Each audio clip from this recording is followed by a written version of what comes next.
Il y a des fautes que Dieu pardonne et il y a des insultes qui déchaînent des tempêtes. Lorsque le père Lucas, le mépris dans les yeux, refusa la Sainte Communion à un jeune homme miséreux devant tout le village, il pensa que son autorité était intouchable. Il se trompait. Cette nuit-là, les portes de son église ne s'ouvrirent pas pour les fidèles, mais pour un commando armé du réseau criminel le plus redouté de la région. Ils l'emmenèrent entre les cris et les coups vers une destination sans retour. Mais préparez-vous, car le plus terrifiant ne fut pas l'enlèvement. Ce qui se produisit à l'intérieur de cette ferme isolée lorsque les hommes de main ouvrirent la porte 3 jours plus tard, s'attendant à trouver un cadavre, est un fait surnaturel qui défie toute logique et qui vous fera remettre en question tout ce que vous croyez sur la justice divine.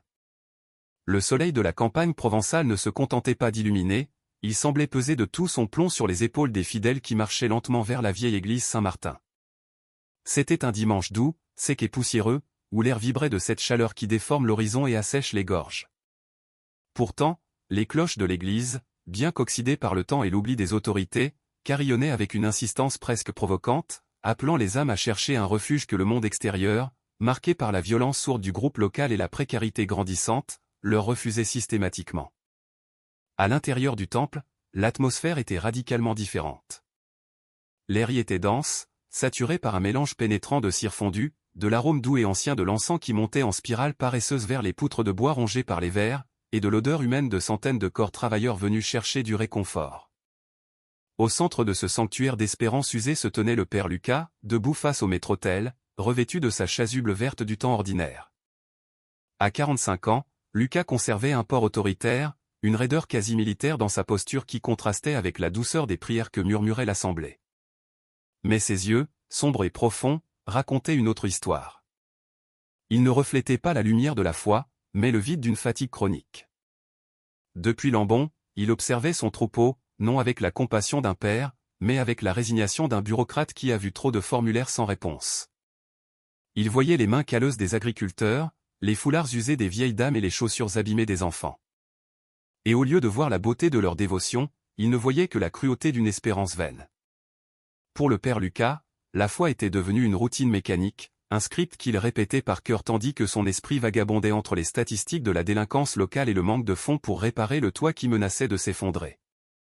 Ce qui irritait le plus le prêtre ce matin-là n'était ni la chaleur suffocante, ni les pleurs occasionnels d'un bébé au fond de l'église, mais la vue latérale de l'autel dédié à la Vierge Marie. La statue de la Sainte Vierge était pratiquement ensevelie sous une montagne de fleurs fraîches, de roses rouges, de lys blancs et de tournesols géants que les fidèles avaient apportés en offrande. Tout en officiant la messe, le regard de Lucas se détournait constamment vers cette explosion de couleurs et de vie, et il sentait monter en lui une indignation froide et rationnelle. Dans sa logique endurcie, ces fleurs représentaient un gaspillage impardonnable. Il calculait mentalement le coût de ces bouquets et pensait à combien de kilos de riz ou de pâtes on aurait pu acheter avec cet argent pour nourrir ces mêmes familles qui priaient maintenant l'estomac vide. Pourquoi dépensent-ils pour ce qui se fanera demain alors que leurs enfants ont faim? Pensait-il avec amertume, confondant la prudence avec l'aridité spirituelle, incapable de comprendre que pour ces gens, ces fleurs n'étaient pas une dépense, mais la seule beauté qu'ils possédaient, leur manière de dire à la Vierge qu'ils avaient encore une dignité. Lorsque le moment de l'homélie arriva, le père Lucas s'approcha de Lambon d'un pas lourd. Il n'y eut nulle ferveur dans ses paroles, ni ce feu qui, des années auparavant, avait coutume d'enflammer les cœurs des paroissiens. Il parla du devoir, de la morale et du respect des commandements, mais sa voix sonnait métallique, dépourvue d'empathie. C'était un discours techniquement parfait, théologiquement correct, mais émotionnellement stérile. Les fidèles, habitués à la dureté de la vie, écoutaient avec respect, absorbant chaque mot avec une soif que le prêtre ne parvenait pas à étancher. Monique, une femme âgée qui occupait toujours le premier banc et dont les yeux semblaient contenir toute la tristesse et la sagesse du village, le fixait, non avec jugement, mais avec une profonde pitié, comme si elle pouvait voir à travers l'armure du prêtre et percevoir l'homme effrayé et solitaire qui se cachait derrière les rites sacrés. Le contraste était douloureux et évident. La communauté vibrait d'une foi vivante, désordonnée et passionnée.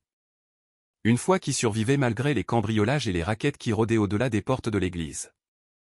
Ils chantaient avec force, fermaient les yeux avec dévotion et s'agenouillaient avec une humilité qui faisait craquer le plancher de bois. Le père Lucas, en revanche, était une île de scepticisme au milieu de cet océan de ferveur. Il accomplissait les gestes sacrés, élevait le calice et bénissait le pain, mais son cœur restait à terre, lié à la logique et au désenchantement.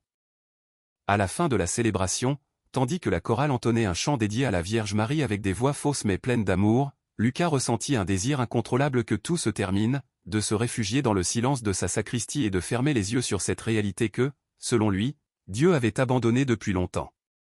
Il ne savait pas que ce dimanche-là, cette routine qu'il méprisait tant était sur le point de se briser de la manière la plus tragique possible. Le silence qui régnait dans la sacristie après la messe était trompeur, un calme tendu qui pesait plus que le bruit de la rue. Le père Lucas était assis devant son bureau en bois ancien, un meuble robuste mais couvert de cicatrices, comptant les pièces et les billets froissés de la quête dominicale. Le son métallique des euros tombant sur la surface vernie résonnait dans la pièce avec une cadence triste et pauvre. Ses mains se mouvaient avec agilité, empilant les pièces, mais son esprit était ailleurs, piégé dans une comptabilité bien plus sombre que la financière. Cette somme ridicule suffisait à peine pour payer l'électricité et acheter les hosties pour la semaine suivante, et encore moins pour les réparations urgentes dont le bâtiment avait besoin ou pour les aides silencieuses que les groupes locaux exigeaient parfois pour laisser l'église en paix. Lucas soupira de frustration, sentant comment la réalité matérielle étouffait tout reste de spiritualité qui aurait pu lui rester. Il se sentait moins un pasteur d'âme que le gérant d'une entreprise en faillite, abandonné par la direction céleste. C'est alors que la porte de la sacristie s'ouvrit avec un grincement doux et familier. Il n'eut pas besoin de lever les yeux pour savoir qui c'était. L'arôme de galettes fraîchement préparées et de savon de Marseille qui entra avec la brise le trahit. C'était Monique, la même vieille dame qu'il observait depuis le premier rang, qui entrait d'un pas lent mais ferme, apportant avec elle une petite carafe de jus de citron frais. Elle était la conscience vivante de la paroisse, une femme qui avait enterré 2 fils et un mari à cause des accidents de la vie et de la violence qui rongeaient la campagne provençale. Et pourtant, ses yeux n'avaient jamais perdu cette lueur sereine qui perturbait tant Lucas. Elle posa la carafe sur le bureau, écartant délicatement une pile de pièces, et resta debout, le regardant avec cette intensité maternelle qui désarmait ses défenses logiques. Le prêtre tenta de l'ignorer, se concentrant obstinément sur ses comptes, mais la présence de la femme était inéluctable, comme une statue de patience taillée dans la roche. Lucas rompit le silence le premier, incapable de supporter le poids de son regard. D'un ton brusque, il lui demanda si elle avait besoin de quelque chose, espérant que ce soit une demande de prière ou une plainte au sujet d'un voisin, quelque chose de facile à expédier. Mais Monique ne venait pas pour demander, elle venait pour donner. Et ce qu'elle apportait n'était pas un cadeau, mais un avertissement. D'une voix douce, elle lui dit que le village remarquait sa froideur, que ses mains consacrées semblaient vides au moment de donner la communion et que ses paroles ne consolaient plus car elles ne naissaient pas du cœur, mais de l'esprit. Elle lui parla avec une franchise que seules les années et la douleur confèrent, lui disant que les gens n'avaient pas besoin d'un administrateur efficace, mais d'un père qui pleurerait avec eux et qui croirait, véritablement, que Dieu marchait au milieu des malfrats et des champs de lavande. Le prêtre sentit une vague de colère lui monter au cou. Il se leva brusquement, faisant vaciller les piles de pièces, et confronta la vieille dame. Sa frustration accumulée pendant des années éclata dans un discours amer et cynique.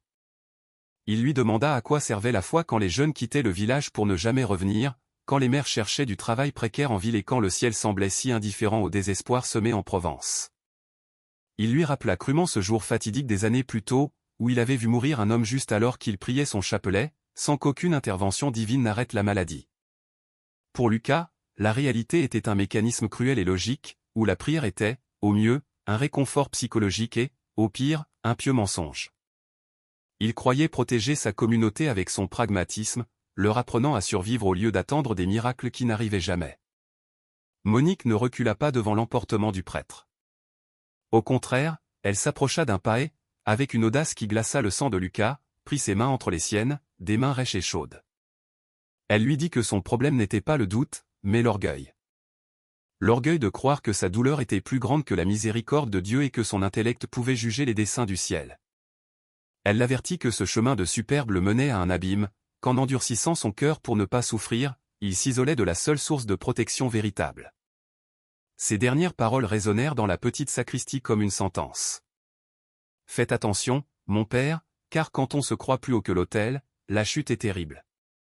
La Sainte Vierge vous aime, mais elle ne peut pas tenir la main de celui qui ferme le poing avec arrogance.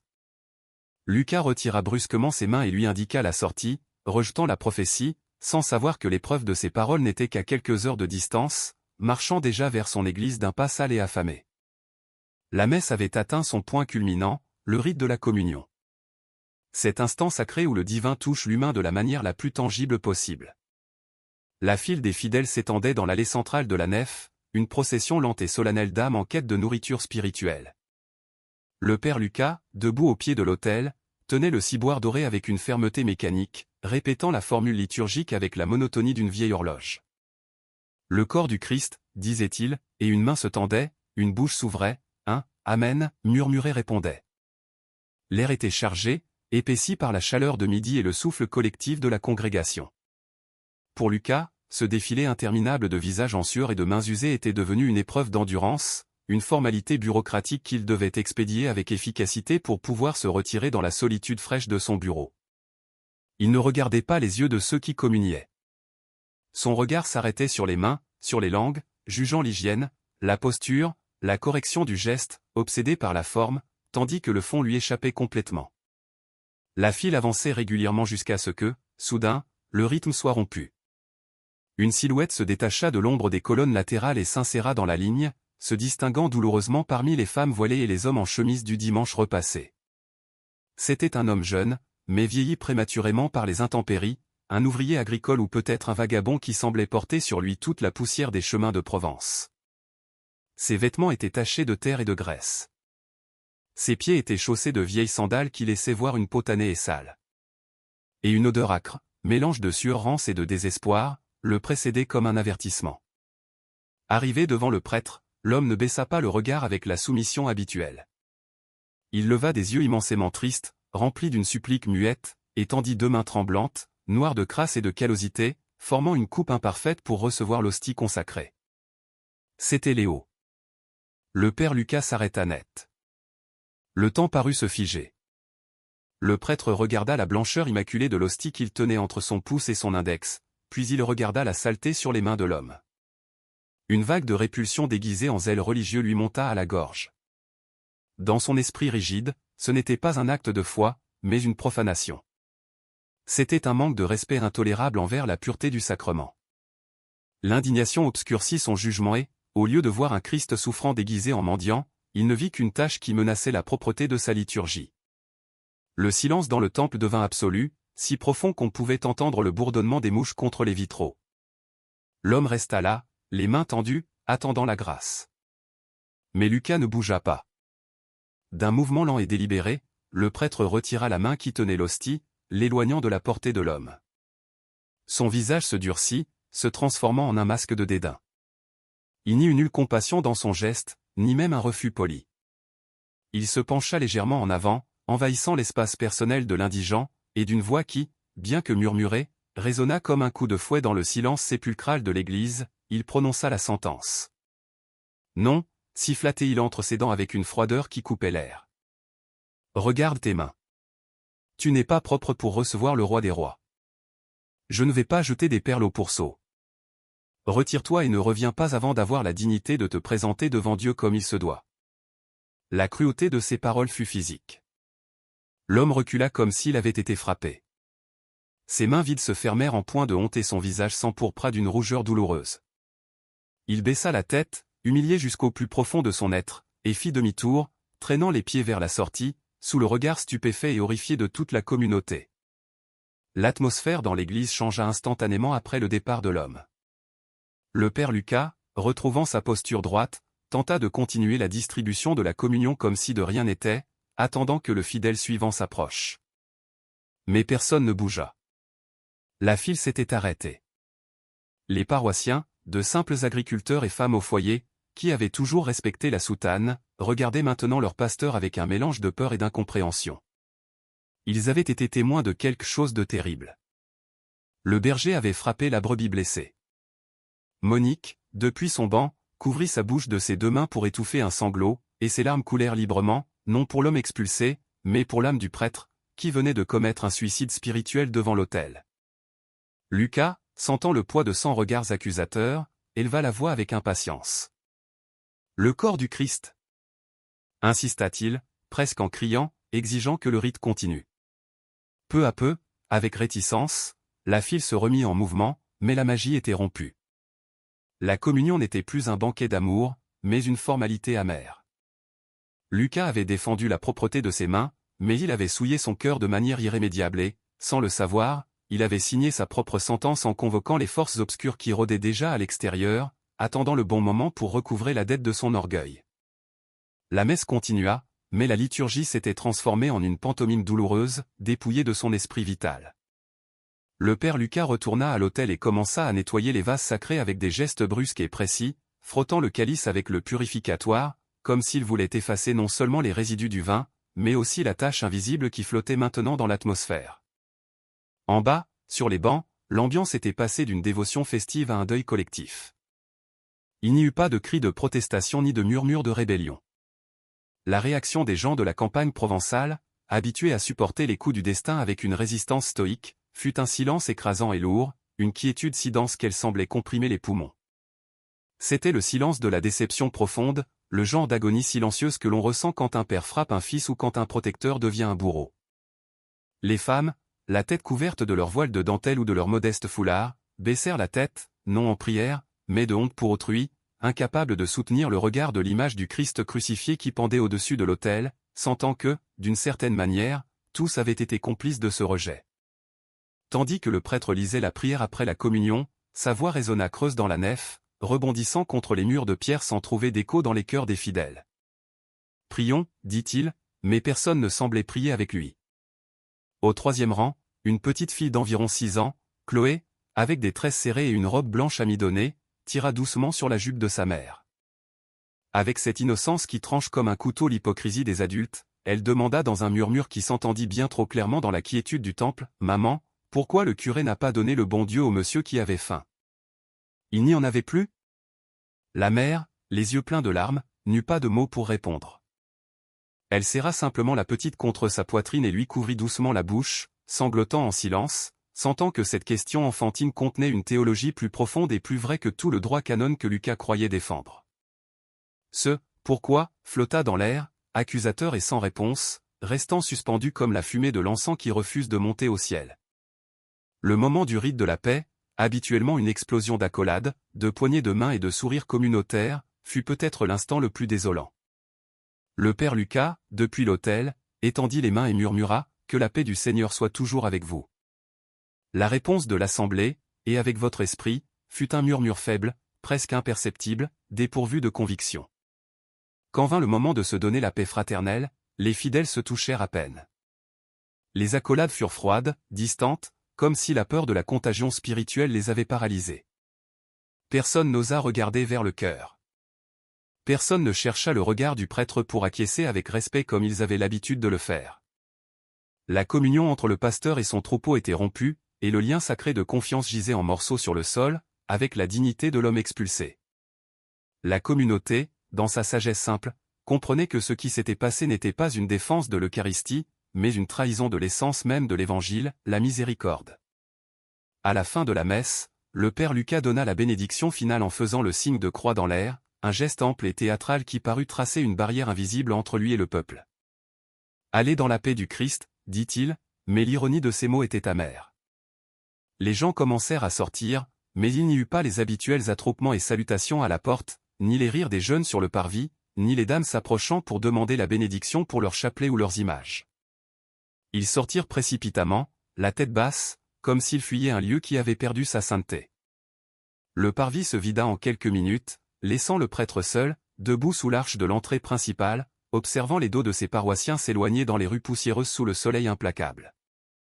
Il espérait, dans son arrogance, qu'un bon catholique s'approcherait pour le remercier de maintenir l'ordre et le respect du sacré, de ne pas permettre que la saleté touche l'autel. Il attendait une validation, mais ne reçut que le vide. Monique fut la dernière à sortir. Elle s'arrêta un moment sur le seuil, appuyée sur sa canne en bois, et se tourna lentement pour regarder le père Lucas une dernière fois. Il n'y avait pas de colère sur son visage, seulement une tristesse infinie, le regard d'une mère qui voit son fils commettre une erreur dont il ne pourra pas revenir indemne. Ses yeux rencontrèrent ceux du prêtre et, pendant une seconde, Lucas sentit un frisson de doute, une fissure dans son armure de certitude. Il voulut dire quelque chose, se défendre, expliquer qu'il y avait des règles à respecter, mais les mots restèrent coincés dans sa gorge. Monique secoua doucement la tête, se signa en regardant l'autel vide derrière lui et sortit sous le soleil brûlant sans dire un mot. Le père Lucas resta seul dans l'immensité de son église, entouré de l'odeur des fleurs qui lui paraissaient maintenant écœurantes et du silence accusateur des statues.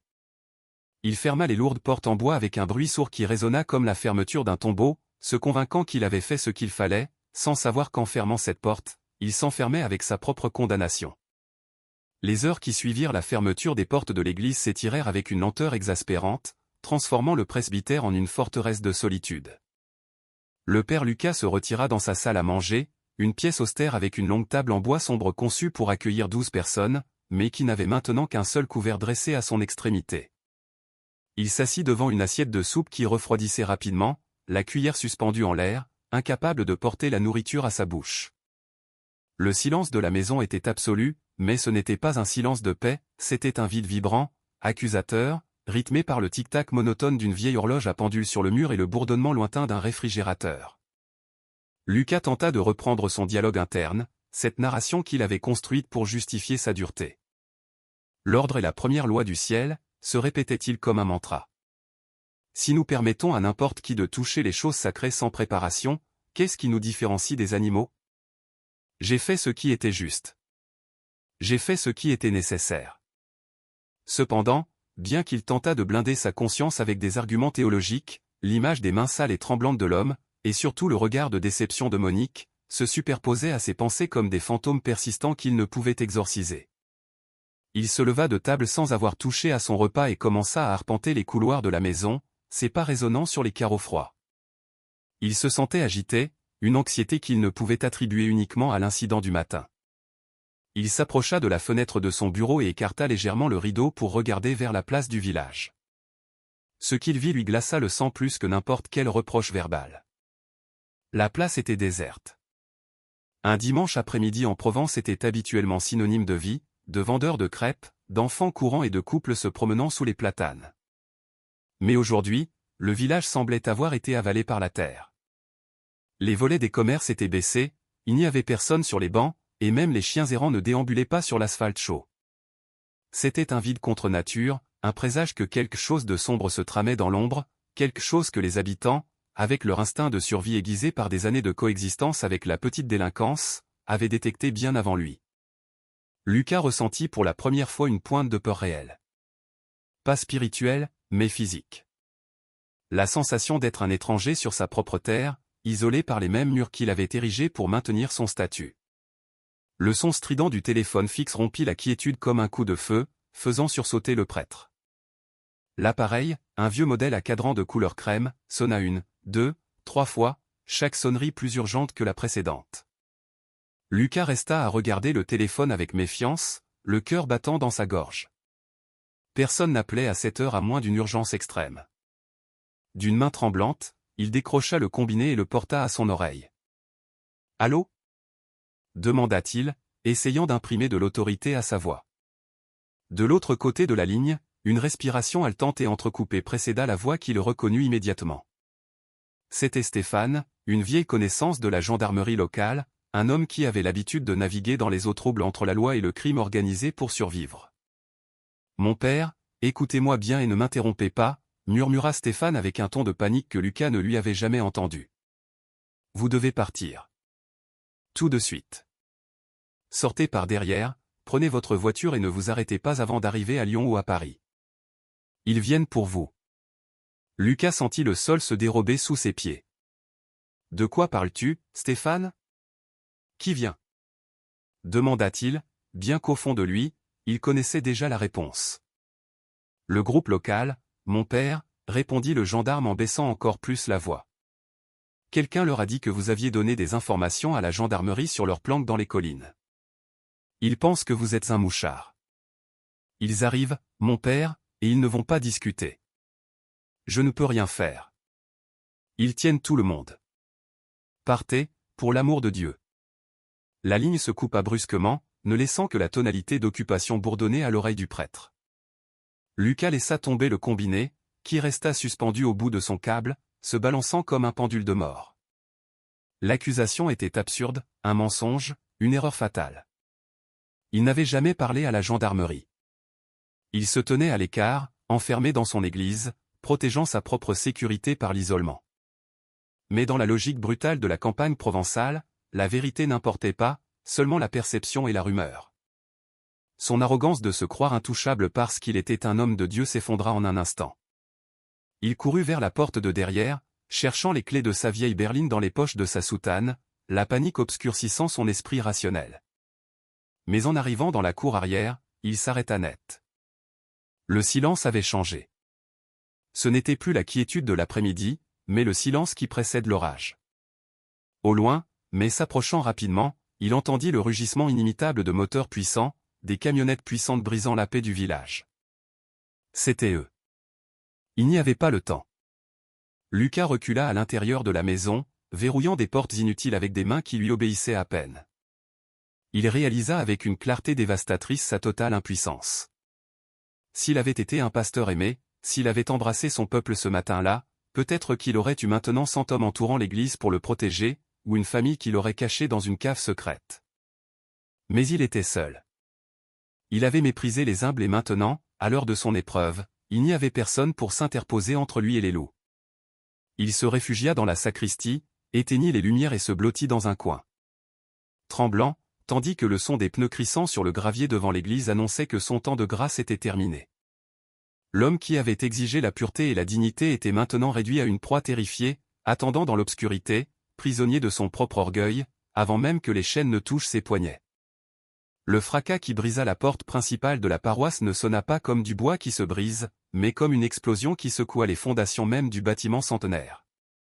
Le père Lucas, accroupi dans la pénombre de la sacristie, entendit l'écho des bottes tactiques frappant le sol en pierre de la nef centrale, un son rythmé et lourd qui avançait avec la détermination d'une armée d'invasion. Il n'y avait plus de place pour le déni ni pour la fuite. La violence du monde extérieur, celle qu'il avait tenté de tenir à distance avec des murs d'indifférence et des rides vides, venait de profaner son sanctuaire. Il se leva en tremblant et lissa sa soutane avec des mains moites, essayant de recomposer une dignité qui s'effritait à chaque seconde. Dans une dernière tentative désespérée d'invoquer l'autorité qu'il croyait posséder, il sortit à la rencontre des intrus juste devant le maître-autel, levant le menton et projetant sa voix avec toute la force que lui permettait sa gorge sèche, criant « C'est la maison de Dieu. Vous n'avez pas le droit d'entrer ici armé. J'exige le respect. » La réponse fut un rire cruel et guttural qui rebondit sous la coupole de l'église. Face à lui, une demi-douzaine d'hommes vêtus de treillis et de gilets tactiques avec les initiales du groupe local brodées sur la poitrine le regardaient avec un mépris absolu. Ils portaient des fusils d'assaut, qu'ils pointaient nonchalamment vers le sol, sachant qu'ils n'avaient pas besoin de tirer pour imposer leur loi. Le chef du groupe, un homme petit et robuste avec une cicatrice lui barrant le sourcil et une casquette noire enfoncée jusqu'aux yeux, s'avança d'un pas lent, mâchonnant un cure-dent. C'était Nicolas. Sans dire un mot, il leva son armée, d'un mouvement rapide et brutal, frappa le prêtre à l'estomac avec la crosse. L'air sortit des poumons de Lucas dans un gémissement étouffé, et l'homme qui, quelques heures plus tôt, avait rejeté un mendiant parce qu'il le jugeait indigne, tomba à genoux sur le sol, plié par la douleur, haletant comme un poisson hors de l'eau aux pieds de ses bourreaux. Le chef se pencha jusqu'à être face au prêtre, le saisissant par les cheveux et l'obligeant à le regarder dans les yeux. « Ici, mon curé, Dieu n'a pas de juridiction. Ici, le seul qui décide qui vit et qui meurt, c'est le patron. Et vous avez fait l'erreur d'ouvrir votre bouche là où votre soutane n'est pas un gilet pare-balles et votre église n'est pas une ambassade. Maintenant, vous allez apprendre à respecter la véritable autorité de cette terre. » D'un geste sec de la tête, il ordonna à ses hommes de le relever. Ils le traînèrent sans aucune délicatesse, comme s'il s'agissait d'un sac de décombres, déchirant le tissu sacré de ses vêtements contre les bancs en bois et le sol sale. Lucas tenta de résister, de crier à l'aide, mais la peur avait paralysé ses cordes vocales. Alors qu'il le sortait de force vers le parvis, il vit du coin de l'œil l'autel de la Vierge Marie, ses fleurs encore fraîches, et ressentit une pointe de honte plus aiguë que la douleur physique. Il la laissait derrière lui, seul, témoin muette de son humiliation. Dehors, le soleil de l'après-midi commençait à tomber, teintant le ciel d'un rouge sang. Les camionnettes puissantes, des monstres de métal noir aux vitres teintées, étaient garés en formation de blocage devant l'église. Ce qui fit le plus mal à Lucas ne furent pas les coups ni les bousculades pour le faire monter dans la benne de la camionnette, mais le silence du village. À travers les fentes des volets des maisons voisines, il vit des yeux qui regardaient, des rideaux qui bougeaient légèrement, mais personne ne sortit, personne ne cria. Il n'y eut pas de cloche d'alarme, pas de pierres lancées contre les agresseurs, pas de vieilles dames s'interposant sur le chemin des hommes de main. Le peuple qui avait si souvent défendu ses prêtres au péril de sa vie se tint à l'écart. C'était le paiement final pour son arrogance. Il avait semé la distance et récolté maintenant l'abandon. Ils le jetèrent sur le sol métallique du véhicule et lui couvrirent la tête d'une cagoule noire et rêche qui sentait la graisse et la sueur ancienne, le plongeant dans une obscurité totale et suffocante. Le voyage fut un cauchemar interminable de freinage, de virages serrés et de chocs contre le métal. Lucas perdit la notion du temps et de l'espace. Dans cette obscurité forcée, son esprit logique, cet outil dont il était si fier, s'effondra. Il ne pouvait pas rationaliser sa situation, ni négocier, ni acheter sa liberté. Tout son argent, ses contacts au diocèse, son éducation théologique ne valaient rien ici. Il n'était qu'un corps, de la chair et des os tremblants de terreur, emmené vers un abattoir inconnu. Il pleura sous la cagoule, des larmes chaudes et amères qui se mêlaient à la morve et au sang de sa lèvre fendue. Pour la première fois depuis des années, il n'était pas le père Lucas, l'administrateur efficace et le juge moral. Il était simplement Lucas, un homme terrifié face à l'imminence de sa propre mort, dépouillé de toute vanité, réduit à sa plus simple expression. Finalement, le véhicule s'arrêta et il fut descendu à coups de bousculade. Il sentit le changement de température, l'air frais et humide des contreforts des Alpes ou peut-être d'une cave profonde. Ils le traînèrent dans des couloirs qui résonnaient d'échos, descendant des escaliers en béton jusqu'à une pièce qui sentait l'humidité, l'urine et le désespoir concentrés. Ils lui retirèrent violemment la cagoule, seulement pour le pousser à l'intérieur d'une petite cellule sombre, refermant une lourde porte en métal derrière lui. Le son des verrous glissants fut définitif. Lucas resta dans la pénombre, tâtant les murs sales jusqu'à trouver un coin où se laisser tomber. Il était dans une ferme isolée, ces endroits où les gens entrent et d'où ils ne sortent jamais. Il serra ses genoux, recroquevillé en position fétale sur le sol froid, et attendit la fin. Dans cet abîme de silence, son orgueil finit de se briser. Il ne restait plus rien du prêtre hautain, seulement un homme brisé dans l'obscurité, attendant un miracle qu'il ne croyait pas mériter, mais qui, paradoxalement, était maintenant son unique et dernier espoir. Le temps en captivité s'était dissous en une tâche sombre et douloureuse, impossible à mesurer. Lucas ne savait pas si des heures, des jours ou des semaines s'étaient écoulées depuis que la porte en métal s'était refermée derrière lui. L'obscurité de la cellule était absolue, une noirceur dense qui semblait avoir un poids physique et qui collait à la peau comme du goudron. L'air était irrespirable, chargé de la puanteur rance d'urine séchée, d'humidité et de la peur de ceux qui étaient passés par là avant lui. C'était l'odeur de la mort lente et solitaire. Lucas gisait sur le sol, recroquevillé en position fétale, grelottant violemment, non pas à cause du froid, mais de la fièvre qui commençait à consumer son corps après des jours sans eau ni nourriture. Ses lèvres étaient gercées et saignantes. Sa gorge était un désert d'aridité et son esprit, autrefois si vif et logique, s'effritait en fragments de délire.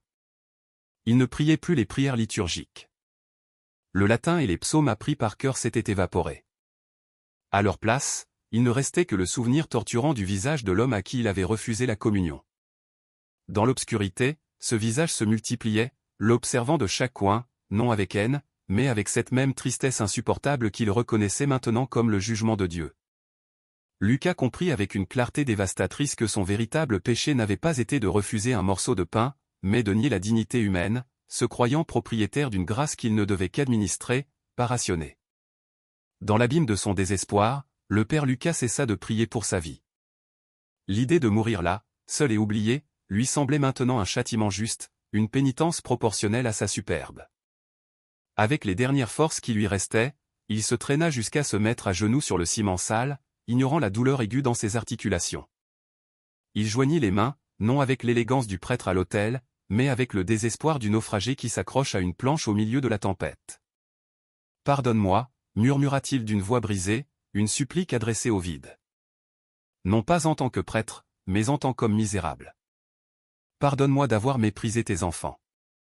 Si je dois mourir ici, que ce soit sans cet orgueil maudit qui a pourri mon âme. Il pleura amèrement, des larmes chaudes qui nettoyaient la saleté de son visage, s'abandonnant pour la première fois à une volonté supérieure, sans condition, sans exiger d'explication, acceptant sa petitesse face à l'univers. Et ce fut à cet instant précis, au point le plus bas de son existence, que la logique se rompit et que l'impossible se produisit. Ce fut d'abord le changement dans l'air. La puanteur insupportable d'excréments et de moisissures disparut instantanément, comme si un vent invisible avait balayé la cellule hermétique. À sa place, un parfum doux, intense et envoûtant commença à remplir l'espace.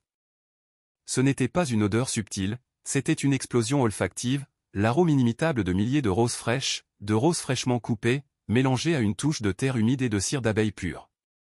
Lucas leva la tête, stupéfait, cherchant la source de cette odeur dans l'obscurité, pensant qu'il hallucinait à cause de la déshydratation.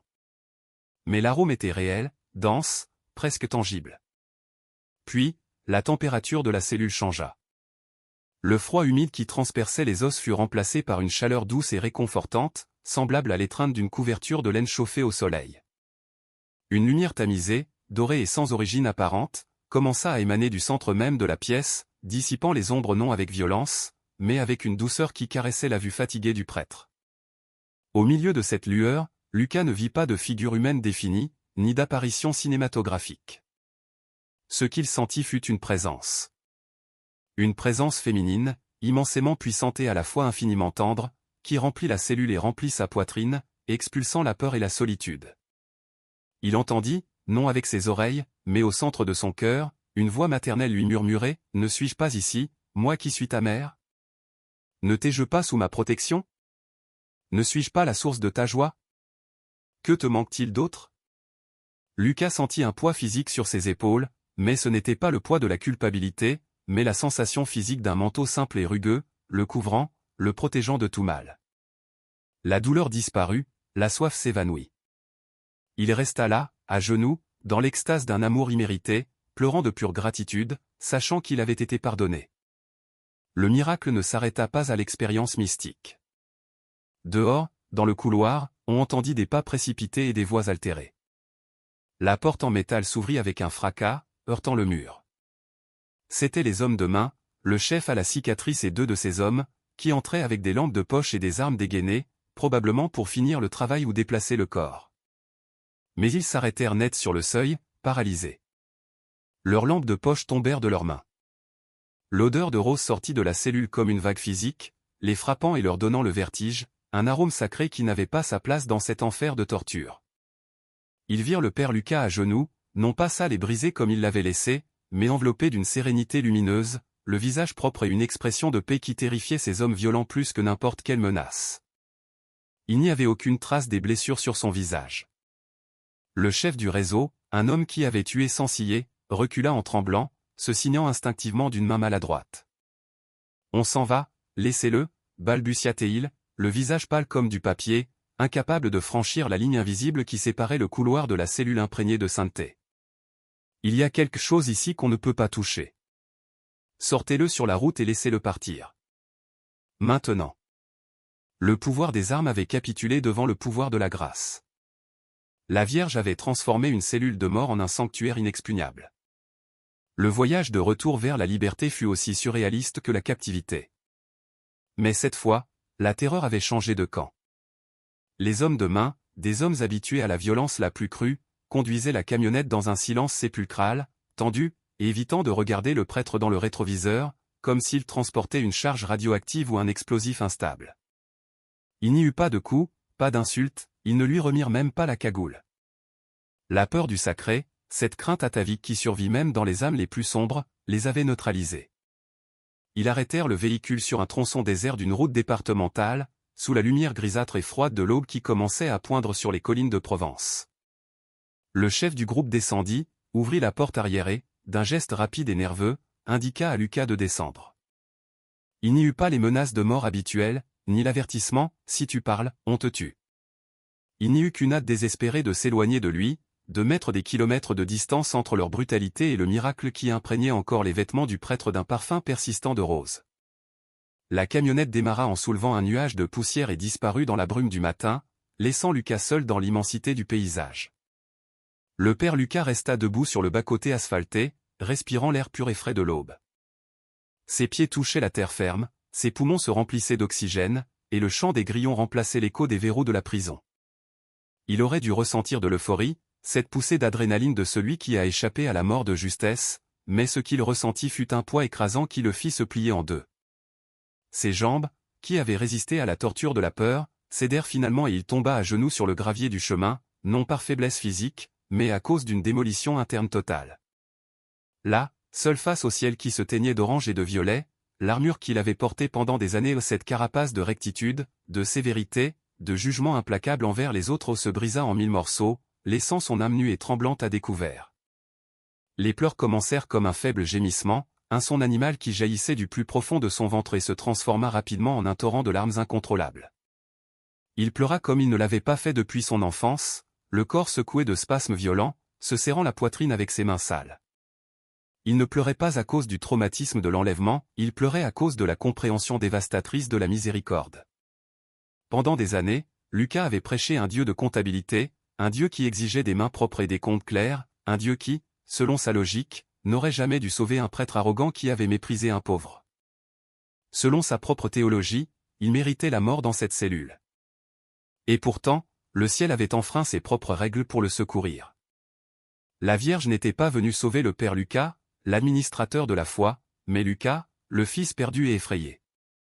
Cette gratuité de l'amour, ce cadeau immérité, faisait plus mal que n'importe quel châtiment, car il détruisait son ego et l'obligeait à reconnaître qu'il n'était pas meilleur que le mendiant qu'il avait expulsé. En fait, il était le mendiant, et Dieu lui avait donné le pain qu'il ne méritait pas. Alors que le soleil finissait de se lever, illuminant les champs de lavande et les vignobles qui s'étendaient jusqu'à l'horizon, Lucas regarda ses mains. Elles étaient sales de terre, tachées par la crasse de la captivité, les ongles cassés. Elles étaient identiques aux mains de l'homme qui l'avait rejeté à l'autel. La révélation le frappa avec la force de la foudre. La saleté extérieure n'avait pas d'importance. La pureté que Dieu recherchait n'était pas dans la peau lavée, mais dans l'humilité du cœur qui se sait nécessiteux. Il se sentit profondément honteux, une honte qui brûlait mais qui, en même temps, purifiait. Il se souvint du regard de Monique, de sa propre voix sifflant « Tu n'es pas propre ». Et chaque souvenir était un poignard qui taillait son orgueil, drainant le venin de la supériorité morale qu'il avait infecté pendant si longtemps. Il se releva avec difficulté, se sentant paradoxalement plus léger, comme s'il avait laissé un cadavre dans ce fossé. Il commença à marcher vers le village qu'on apercevait au loin. Il ne marchait pas avec le pas martial et autoritaire d'avant. Il marchait en traînant les pieds, lentement, vulnérable. Sa soutane était déchirée et sale, ses cheveux en désordre, son visage marqué par les larmes et une barbe de 3 jours. Il ne ressemblait plus à un prince de l'église, mais à un pèlerin pénitent. À mesure qu'il avançait, l'arôme de rose, bien que plus faible, continuait de l'accompagner. Un rappel constant qu'il ne marchait pas seul. Lucas savait que sa vie antérieure était morte dans cette cellule. L'homme qui retournait à la paroisse Saint-Martin n'était pas le juge qui en était parti, c'était un témoin, un homme qui avait touché le feu de la grâce et avait survécu pour le raconter. Son cœur, autrefois de pierre, avait été transplanté par un cœur de chair, un cœur qui battait maintenant à l'unisson avec la douleur et l'espérance de son peuple, prêt à réapprendre ce que signifiait être un vrai père. Le retour du père Lucas au village n'eut ni fanfare ni escorte de gendarmerie. Il entra en marchant comme un spectre surgi de la poussière du chemin, juste au moment où les cloches de l'église sonnaient le premier appel pour la messe de midi. Son apparence était déplorable. La soutane, autrefois impeccable, pendait sur son corps amaigri, en lambeaux, couverte de croûtes de boue séchée et de taches sombres. Son visage était émacié, brûlé par le soleil et couvert d'une barbe négligée qui lui ajoutait 10 ans. En le voyant traverser la place du village, le murmure habituel du marché cessa net. Les vendeuses de fruits restèrent les mains suspendues en l'air. Les chauffeurs de taxi sortirent de leur voiture et les enfants arrêtèrent de courir. Personne ne le reconnut. Au début, ils pensèrent que c'était un autre vagabond, une autre victime de la précarité qui descendait des collines en quête d'aide. Mais quand il leva les yeux vers la croix du clocher, avec ses yeux qui brillaient maintenant d'une lumière fébrile et humble, un murmure parcourut la foule comme un vent rapide. C'est le curé. C'est le père Lucas. Au lieu de se diriger vers le presbytère pour se laver, manger ou chercher des soins médicaux, Lucas monta les marches du temple d'un pas ferme mais lent. L'église était pleine. Les gens s'étaient rassemblés non pour la messe habituelle, mais pour un chapelet continu, priant pour sa vie, mené par l'inébranlable Monique. Lorsque la silhouette brisée du prêtre apparut sous l'arche de l'entrée principale, la récitation monotone des « Je vous salue Marie » se coupa brusquement. Un silence stupéfait, dense et chargé d'incrédulité, remplit la nef. Lucas avança dans l'allée centrale. Il ne marchait pas avec l'arrogance de celui qui possède les lieux, mais avec la révérence craintive de celui qui foule un sol sacré pour la première fois. Chaque pas lui coûtait, mais il ne s'arrêta pas. Les fidèles s'écartaient à son passage, ouvrant un couloir humain, observant avec étonnement non seulement son état physique, mais quelque chose de plus troublant. À mesure que le prêtre passait, un sillage invisible d'arômes de roses fraîches flottait dans l'air, réduisant au silence tout doute et hérissant la peau des présents. Lucas ne monta pas dans le chœur, ne se dirigea pas vers son siège capitonné ni vers l'ambon d'où il avait lancé tant de réprimandes. Il s'arrêta au pied de l'autel, exactement au même endroit où, des jours plus tôt, il avait arrêté le pauvre homme. Là, face au Christ crucifié et sous le doux regard de la statue de la Vierge Marie, le père Lucas se laissa tomber à genoux. Le bruit de ses genoux heurtant la pierre résonna dans tout le temple. Il ne leva pas les mains au ciel, il les posa sur le sol et baissa la tête jusqu'à toucher le sol avec son front, dans la posture de la prostration totale, l'humiliation maximale réservée au moment d'ordination ou de pénitence profonde. Son corps tremblait visiblement, secoué par des pleurs silencieux qui émurent les fondations de la communauté plus que n'importe quel sermon éloquent. Après une minute qui parut une éternité, Lucas se redressa lentement, restant à genoux, et se tourna pour faire face à son peuple. Son visage était baigné de larmes, sale et beau dans sa vulnérabilité. « Pardonnez-moi, dit-il, et sa voix, bien que rauque et brisée par la soif, parvint clairement jusqu'au dernier rang. Je vous ai trahi. Pas parce qu'ils m'ont emmené, ni parce que j'ai eu peur. Je vous ai trahi parce que j'ai oublié que le visage de Dieu n'est pas dans l'or des calices, mais dans la poussière des pieds de ses enfants. » Il fit une pause pour reprendre son souffle, cherchant l'air entre deux sanglots. J'ai expulsé le Christ de cette église quand j'ai chassé cet homme. Je croyais défendre la foi et je ne défendais que mon orgueil. Dieu a dû m'emmener dans les ténèbres les plus profondes pour m'apprendre que je ne suis pas le berger propriétaire du troupeau, mais seulement une brebis de plus, peut-être la plus perdue de toutes, sauvée uniquement par la miséricorde d'une mère que je ne mérite pas. La confession publique, crue et désarmée, rompit la digue de contention émotionnelle du village.